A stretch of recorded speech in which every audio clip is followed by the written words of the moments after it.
Bye choice and by grace of God मैं इस field में आई हूँ। मेरे फादर भी पुलिस ऑफिसर थे, तो मुझे रिटायर्ड अभी हाँ जी।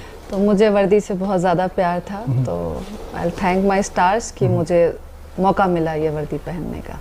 तो जिस तरह से हमें मालूम है कि आपका नाम तनुश्री, आपकी बहन का नाम मुनुश्री है, राइट, वो सीआरपीएफ में है। यस। तो थोड़ा सा अपने घर के माहौल के बारे में बताइए, क्योंकि आपके जो फादर थे वो डीआईजी रह चुके हैं, कहीं एक तबादले उनके हुए, कहीं एक जगहों में आपने तालीम हासिल की है जिस तरह से हमने पढ़ा है। तो थोड़ा सा अपने बारे में बताइए कि कैसे जो पढ़ाई कहाँ से शुरू की, आप कहाँ के हो, घर में कौन कौन है? मेरे घर में हम लोग 4 मेंबर हैं, मेरे पेरेंट्स और मेरी सिस्टर और मैं। मेरे पापा स्टेट सर्विस से डीएसपी थे, पहले बिहार कैडर एंड देन जब झारखंड बना तो झारखंड कैडर में चॉइस किया।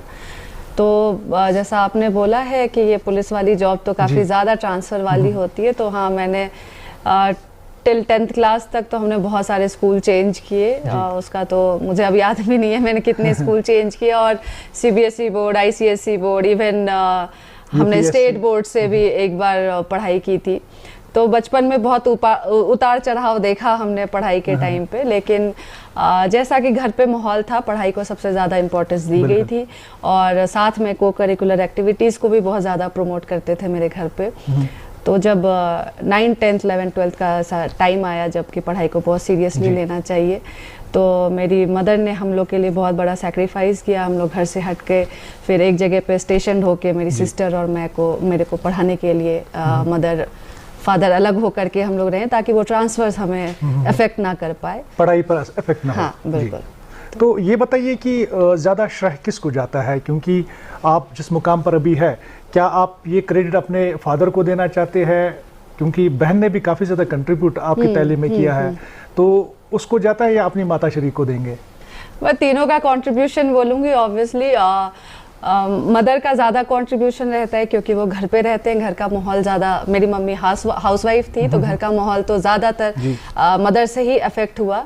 तो घर पे जैसा डिसिप्लिन रहना चाहिए, पढ़ाई करनी है या फिर आपको स्पोर्ट्स में ध्यान देना है या कुछ भी करना है, वो घर पे ज़्यादा माहौल में मम्मी का श्रेय देना चाहूँगी।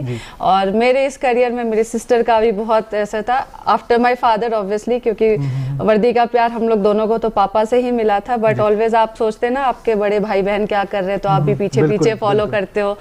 तो मैं डिज़ाइनिंग में एक्चुअली मैं after 12th class I changed my field में, निफ्ट से मैंने टेक्सटाइल डिज़ाइनिंग की थी।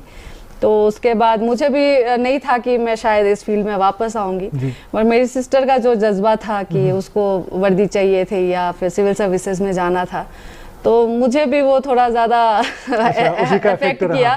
फिर हम लोग दोनों ने ही वो छोड़ के, शी डिड हर एमटेक, उसके बाद वो छोड़ करके हम लोग दोनों फिर साथ में दिल्ली में तैयारी करने के लिए गए। तो सबसे पहले वर्दी किसने लगाई, आपकी बहन ने या आपने? मेरी बहन ने। अच्छा, ये बताइए कि क्या उसका भी यही था कि हम सीआरपी या पुलिस कैडर में ही जाएंगे, या कुछ और उनके जो है हॉबीज थे? नहीं, उसको भी यूनिफॉर्म का तो बहुत ज़्यादा शौक था, और यूपीएससी में होता है, आप जानते हैं एक ही सर्विस है नहीं, बहुत सारी सर्विस है, बट अनफॉर्चुनेटली उसका यूपीएससी में नहीं हुआ। तो बीच में शी डिसाइडेड कि चलो ये दूसरा सीएपीएफ का भी एग्जाम देते हैं, एंड वर्दी से प्यार था ही, तो सीआरपीएफ मिल गया, so she joined.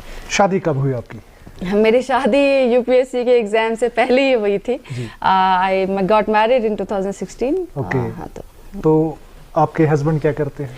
My husband works in private firm, वो इन्वेस्टमेंट मैनेजमेंट कर रहे थे, but right now he is working from home, he has started his own business. नाज़रीन, हम आपको बताना चाहेंगे, क्योंकि तनुश्री जो है काफ़ी ज़्यादा एफिशिएंट मानी जाती थी। इन्होंने, आपको मैं बताता चलूँ कि डिपार्टमेंट ऑफ इनकम टैक्स में भी आपने एग्ज़ाम पास किया था, जैसे मुझे याद है।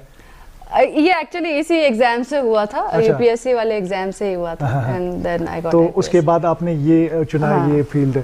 तो ये बताइए कि अभी हमने आपसे श्रीनगर में भी बात की थी, जब आप एसपी ईस्ट हुआ करते थे, तो वहाँ पर भी हमने कहीं एक बार आपसे बाइट्स ली है, आपसे बात की है, लेकिन मुझे बताइए कि कितना टफ है as compare to the Kashmir and जो अदर स्टेट्स है, क्योंकि आपने कहीं एक बार कहीं जगहों पर काम किया है, तो कश्मीर और बाकी स्टेट्स में कैसे आपको डिफ्रेंशिएट करेंगे? देखिए, काम अलग अलग हैं और मैंने पुलिस सर्विस में तो यहीं पे काम किया है, बाकी मैंने एक्सपीरियंस पापा का उधर से शेयर किया है, मतलब जानती हूँ कि कैसा है काम का तरीका। डिफरेंस तो है काम करने में बहुत ज़्यादा। प्रायोरिटीज़ अलग अलग हैं, जैसा कश्मीर का प्रॉब्लम है तो हमारी यहाँ की प्रायोरिटीज़ अलग है, वहाँ पे प्रायोरिटीज़ अलग है। पर पुलिस होती है हर जगह, हमारा काम पुलिस होती है। बिल्कुल, हर जगह मनवाना पड़ता है। हमारा काम है जनता की सेवा करना और रूल ऑफ लॉ इम्प्लीमेंट करना, तो हर जगह वही काम है। तो आज जिस पोस्ट पर आप है, क्या आपको आज भी जरूरत पड़ती है कि आप अपने फादर की राय ले, बहन की राय? बिल्कुल, एक्सपीरियंस तो उनका हम मुझसे बहुत ज़्यादा है, तो अगर मुझे कभी भी ऐसा डाउट होता है तो आई टेक हिज एडवाइस। हाँ बिल्कुल, हाँ। तो ये बताइए कि घर से काफ़ी दूर है अभी आप, घर की याद आती है? हाँ, घर की तो हमेशा याद आती है। फोन करते हैं आप, वो फोन करते हैं आपको? बिल्कुल बिल्कुल। एंड कश्मीर आपका इतने प्यारी जगह है कि समर यहीं पे स्पेंड करते हैं वो। अच्छा। जनरली जी। तो ये बताइए कि श्रीनगर से आपको यहाँ पर ट्रांसफ़र किया गया, अभी आपके मसरूफियात कितने हैं यहाँ पर? क्या श्रीनगर में ज़्यादा थे, यहाँ पर ज़्यादा है? देखिए, Srinagar being a capital city, वहाँ पे हम लोग का बहुत सारे एडिशनल काम भी होते थे। प्रोटोकॉल ड्यूटी ज़्यादा होती थी, वीआईपी ड्यूटी ज़्यादा होती थी। ये थोड़ा अलग है शोपियां डिस्ट्रिक्ट, तो यहाँ पे प्रोटोकॉल ड्यूटीज़ नहीं है, बट क्योंकि आप एज ए वहाँ पे मैं एसपी, जोनल एसपी थी, यहाँ पे डिस्ट्रिक्ट एसपी हूँ, तो थोड़ा काम का ज़्यादा है, रिस्पॉन्सिबिलिटी आपके ऊपर ज़्यादा है। तो मैं कहूँगी टाइमिंग तो हमारी सेम ही रहती है काम करने की। काम चेंज हो गया है थोड़ा सा। तो ये बताइए कि वक्त कब मिलता है आपको? जैसे सोशल लाइफ तो काफ़ी ज़्यादा बिजी रहती होगी आपकी, तो अब आप जब कि यहाँ पर आपका बहुत बड़ा काम है, तो सोशल लाइफ में क्या आप टाइम दे पाती है? टाइम तो निकालना पड़ता है, अब आपकी प्रायोरिटीज़ क्या है उसके ऊपर डिपेंड करता है। तो अपने लिए तो समय निकालना ही पड़ता है, और मैं कहूँगी कि सबको निकालना चाहिए। बिल्कुल। बिकॉज आपकी प्रोफेशनल लाइफ और पर्सनल लाइफ दो हिस्सा है, दोनों को बैलेंस करके चलना चाहिए। तो आप कितने एफिशिएंटली मैनेज करते हैं वो आपके ऊपर डिपेंड करता है, बट अपने लिए तो टाइम निकालना चाहिए। तो शौक क्या क्या है आपके आजकल? मेरे शौक बहुत सारे शौक हैं, वो टाइम के साथ चेंज होता रहता है। मुझे स्पोर्ट्स का भी शौक है, मुझे मार्शल आर्ट का शौक है, मैं डिज़ाइनिंग फील्ड से हूँ, मुझे पेंटिंग का भी शौक है। तो मैं अपने दिमाग को बिजी रखने के लिए कुछ ना कुछ मैं करती हूँ। तो ये बताइए कि आपने मार्शल आर्ट की बात छेड़ी है, तो हमने सुना है कि काफ़ी सीखा है आपने कहीं से, ये थोड़ा सा बताइए कहाँ सीखा था और क्या क्या एक्टिविटीज़ उसमें की है आपने? मैंने मोथाई सीखा है। मैं नहीं कहूँगी बहुत ज़्यादा सीखा है, बट जितना टाइम मिला था मैंने मोथाई सीखा है। मैं ज्वाइन करने से पहले I was in Singapore for few months, तो मैंने वहाँ पे ही सीखा था ये। तो मुतमईन है अभी आप पुलिस के जॉब से? बिल्कुल। मज़ा आ रहा है? बिल्कुल, एंजॉय कर रहे हैं आप? बिल्कुल, हाँ। तो ये मुझे बताइए, क्योंकि आजकल के दौर में काफ़ी ज़्यादा सिचुएशन भी यहाँ पर क्रिटिकल रही है, आपने बहुत सारे ऐसे दौर देखे हैं, तो कोई ऐसा इंसिडेंट जो आपको अभी भी याद है? मुझे सारे इंसिडेंट्स याद हैं। अच्छा। चाहे वो हमारे लिए पॉजिटिव हुआ हो या नेगेटिव हुआ हो, इंसिडेंट सारे याद हैं, और हमारी कोशिश यही है कि जो हमारे अगेंस्ट काम किया है उस इंसिडेंट से सीखना, और आगे दोबारा कुछ ऐसा ना हो उसको इम्प्लीमेंट करने की हमारी कोई होता है ना कि रेडिकुलस जो हमेशा याद रहता है इधर जहन में, तो ऐसा कोई इंसिडेंट?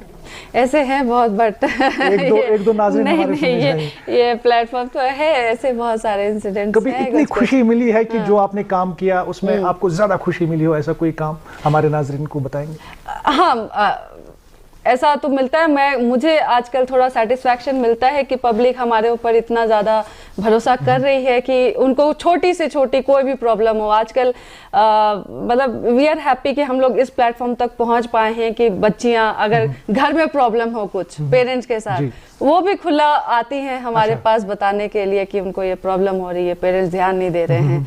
तो मैं बोलूँगी ये हम लोग का सक्सेसफुल मिशन है कि हम पब्लिक के वहाँ तक हम लोग पहुँच पाए हैं कि लोग अपने घर की प्रॉब्लम भी शेयर करने हमें आते हैं, जो लीगली या कोई ऐसे बाइंडिंग नहीं है हमारी वो करने की, बट बिकॉज हम लोग सारे इंसान हैं तो we try to help each other.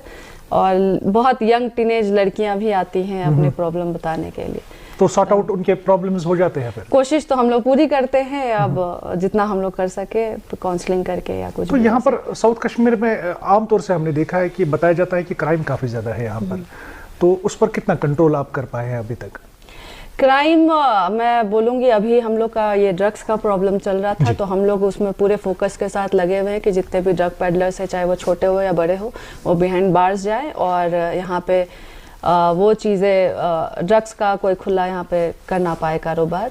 बाकी नॉर्मल क्राइम्स तो हैं, अब डोमेस्टिक वायलेंस का भी क्राइम है, क्राइम अगेंस्ट वुमेन भी है, तो हमारी नज़र में जो भी आता है वी ट्राई कि हम लोग उसको सॉल्व करने की, जल्द से जल्द सॉल्व करने की कोशिश करें। तो उमूमन अगर देखेंगे तो शोपियान डिस्ट्रिक्ट में अभी आप है, तो यहाँ पर क्या ज़्यादा जो, क्योंकि यहाँ पर काफ़ी ज़्यादा ड्रग्स के बारे में बताया जाता है कि काफ़ी ज़्यादा स्प्रेड आउट हुआ है, उसके लिए क्या क्या इकदाम आप उठाने जा रहे हैं अभी?